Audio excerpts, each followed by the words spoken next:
apresentar sobre o artigo do estudo do gráfico do T a quadrado de Hotelling, no qual fala sobre no controle estatístico do processo multivariado. Os integrantes são a Elaine Raquel, a Gabriela Brandão, eu, Juliane Ellen, a Magdalena Oliveira de Araújo e a Sofia Maria. O nosso Mário vai falar sobre a introdução do artigo, falar sobre o gráfico de controle T a quadrado de Hotelling, vamos falar do método da decomposição da estatística T a quadrado de Hotelling, vamos falar do estudo de caso e análise de dados e também vamos dar considerações finais. No primeiro contexto e o problema, a gente precisa lembrar que os gráficos de controle surgiram em 1924 com Walter A. Schwartz nos laboratórios Bell, o que marcou o início do controle estatístico de processo, e desde então se tornaram ferramentas fundamentais para monitorar a variabilidade e apoiar decisões na indústria. Esses gráficos analisam uma variável por vez, o que funciona bem em processos simples. O problema é que, nos processos industriais atuais, lidamos com várias características que se relacionam entre si, e quando usamos apenas gráficos univariados, monitoramos cada variável isoladamente e acabamos ignorando as correlações, o que gera dois riscos: o alarme falso, quando aparece que o processo está fora de controle, quando na verdade não está, ou deixa passar um problema real porque nenhuma variável individual ultrapassou seus limites. Por isso, só olhar cada variável separadamente já não é suficiente para representar o comportamento real do processo. Entendendo a motivação e conceitos chaves, a gente percebe que diante dessas limitações surge a necessidade de analisar o processo de forma mais completa, e com isso, o que leva ao controle estatístico de processo multivariado. O CEPM permite monitorar duas ou mais variáveis ao mesmo tempo, considerando não só os valores individuais, mas também a relação entre eles. Quando as variáveis são correlacionadas, elas se movimentam junto e só o método multivariado consegue capturar esse comportamento. Essa abordagem evita interpretações equivocadas, reduz o esforço e tempo de análise e oferece uma detecção mais precisa de desvios no processo.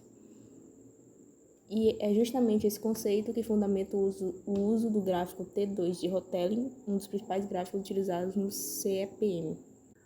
Por meio do contexto apresentado, a gente tem que o objetivo do trabalho é apresentar e aplicar o gráfico T2 de Hotelling no monitoramento multivariado. Esse gráfico permite avaliar simultaneamente todas as variáveis de interesse, considerando a estrutura de correlação entre eles. Assim, indica com mais precisão quando o processo realmente sai dos limites de controle. Também explora o método de decomposição de Hotelling, que é essencial quando ocorre um sinal fora de controle. Esse método permite identificar qual variável ou quais são responsáveis pelos desvios, facilitando a investigação da causa raiz. E, por fim, a pesquisa compara essa abordagem com os gráficos univariados tradicionais de Schwartz, mostrando como a metodologia multivariada se destaca quando o processo é composto por múltiplas características relacionadas. Assim, entendemos um pouco da parte introdutória e estabelecemos o porquê de adotar o T ao quadrado de Hotelling como ferramenta central de estudo. Bom, dando início à fundamentação teórica, a pergunta principal é: por que precisamos sair dos métodos tradicionais? O artigo ele vai destacar que, para monitorar variáveis individualmente, ele ignora a correlação entre elas. Para visualizar isso, é olhar para esse gráfico, essa imagem que temos, no qual esse quadrado, vai representar o controle tradicional. E esse xizinho vermelho no gráfico vai apontar e marcar como falha real. Pelo método antigo, ele está dentro do retângulo azul. Ou seja, a peça seria aprovada e enviada ao cliente com defeito. O gráfico T2 de Hotelling, ele resolve isso criando essa região elíptica, no qual ele entende que as variáveis crescem juntos. Como o ponto vermelho vai estar fora da elipse, o método Hotelling ele vai rejeitar a peça corretamente. É essa sensibilidade à interação entre variáveis que vai tornar esse método superior. Pode passar. E como a estatística vai definir o tamanho ou a inclinação dessa elipse?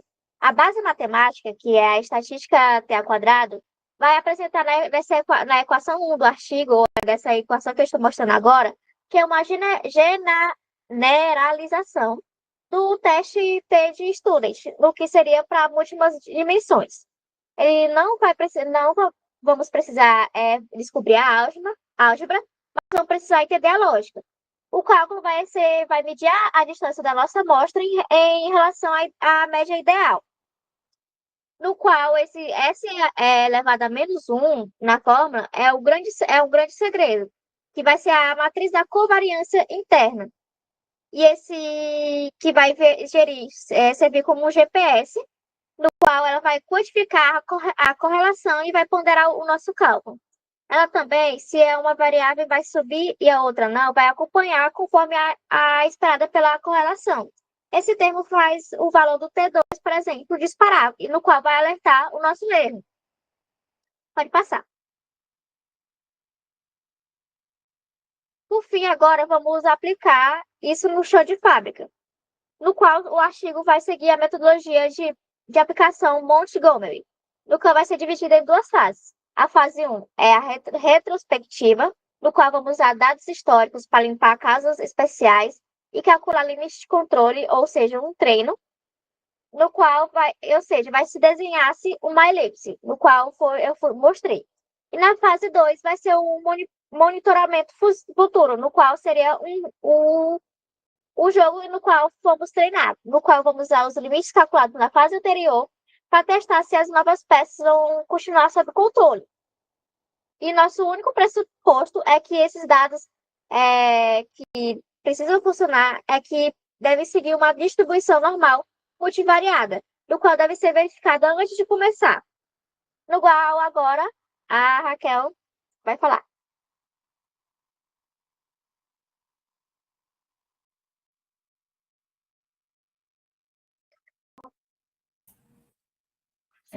Continuando sobre o gráfico que está sendo falado, a gente vai ter que entender que durante toda a tratativa sobre esse gráfico é muito falado sobre identificação de problema.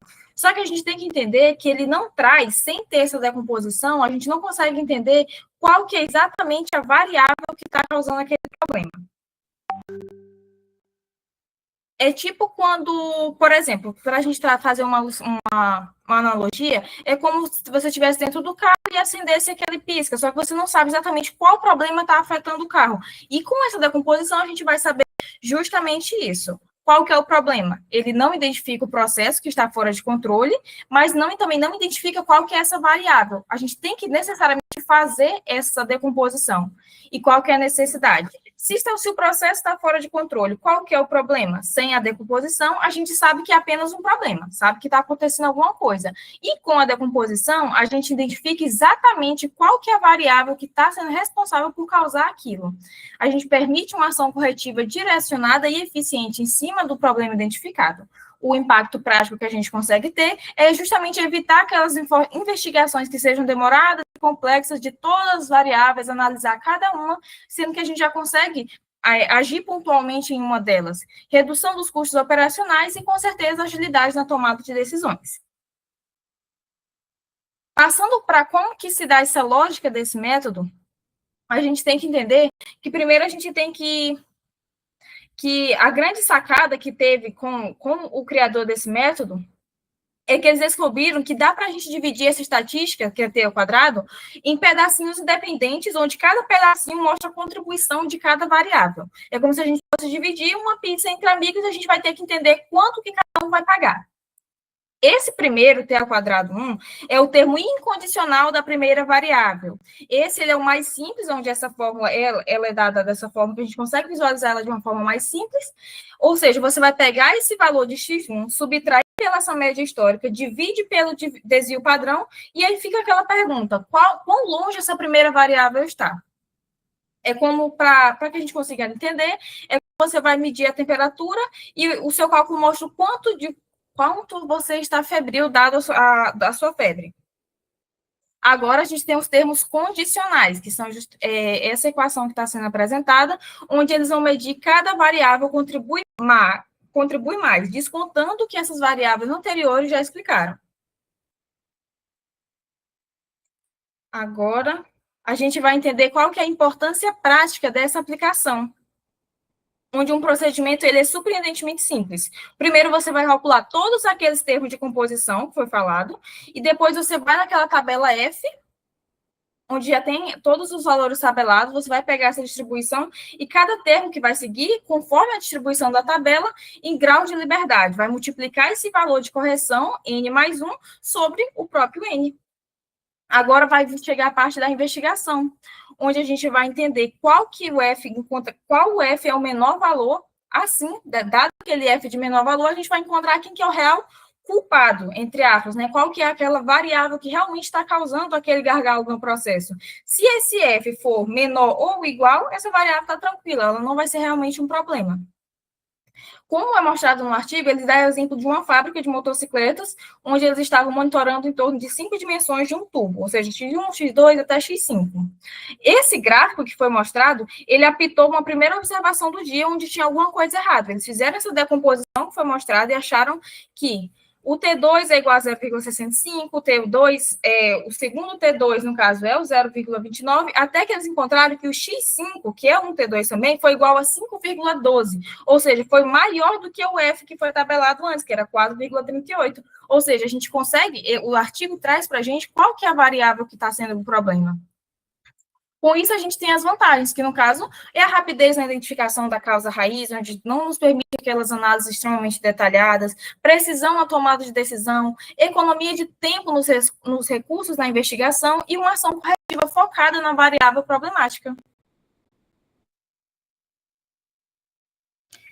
Então, agora eu vou apresentar o estudo de caso, né, o contexto em que ocorreu, e a análise de dados de acordo com os autores do artigo. Como a Madalena já falou, ela já introduziu um pouco do estudo. Ele foi realizado em um processo real, um processo industrial de fabricação de componentes para motocicleta, e especificamente analisando o processo de fabricação de dobras de tubos. Como vocês podem ver nessa imagem, é basicamente esse material que essa indústria fabrica. E aí foi monitorado o processo de 5 variáveis, né? Ou seja, de X1 a X5. E foram feitas 27 observações, coletadas 27 observações com amostras de tamanho N igual a 4. E cada amostra era formada por 4 peças coletadas ao longo do tempo, justamente para verificar se o processo ele estava ou não funcionando de forma viável e de forma estável. E para isso foi realizado 4 passos para a construção dos gráficos de controle para cada variável, para determinar a estabilidade do processo como um todo. O primeiro passo foi realizar os testes de normalidade, para analisar se os dados eles se comportavam como esperado. Pode passar, Madalena. E aí, para isso, foi aplicado o teste de Shapiro, né, como vocês podem ver na tabela 1, que é apenas uma forma de verificar se existe ou não algo muito estranho nos dados. E o resultado, ele mostrou que 4 variáveis estavam normais, e apenas a variável X2, ela apresentou um comportamento atípico, né? Como vocês podem ver na imagem, todas as outras variáveis, elas estão em torno da linha teórica de normalidade, e apenas a variável 2, ela apresenta um comportamento bastante atípico do esperado. Isso não invalida, né, o teste de normalidade, mas ele acende uma luz de atenção. Então, depois disso, foi aplicado os gráficos tradicionais. Pode passar, Madalena, o slide. Que foi realizada a análise univariada, olhando, a partir de agora, cada variável separadamente. E esses gráficos, eles mostraram alguns sinais isolados, principalmente a variável X4, que eu separei, coloquei no slide, porque foi aquela que mais apresentou uma discrepância nos valores, mas ainda também não permitia concluir nada com segurança, se havia ou não um descontrole no processo. E é justamente esse limite dos métodos univariados, no caso, ou seja, quando a gente analisa uma medida sozinha, que não podemos deixar passar padrões importantes, que só pode ser percebido quando a gente olha o conjunto como um todo. A partir daí, a gente parte para o próximo passo, que é fazer a análise multivariada do estudo.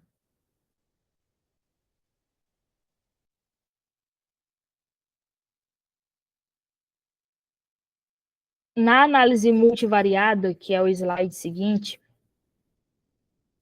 a gente aplicou a matriz de correlação, né? No artigo fala que os autores eles olharam principalmente para a matriz de correlação, que é a tabela 2, para ver como que as variáveis elas se relacionam. E dá para perceber, com base na tabela, que existem relações fortes em algumas delas, né, como x1 e x2, tem uma correlação positiva forte, enquanto a x3, de x3 a x5, também tem uma correlação, só que negativa, uma correlação negativa forte. E isso reforça a necessidade de usar ferramentas que analisam o conjunto completo, e não apenas gráficos individuais, como fez a análise variada.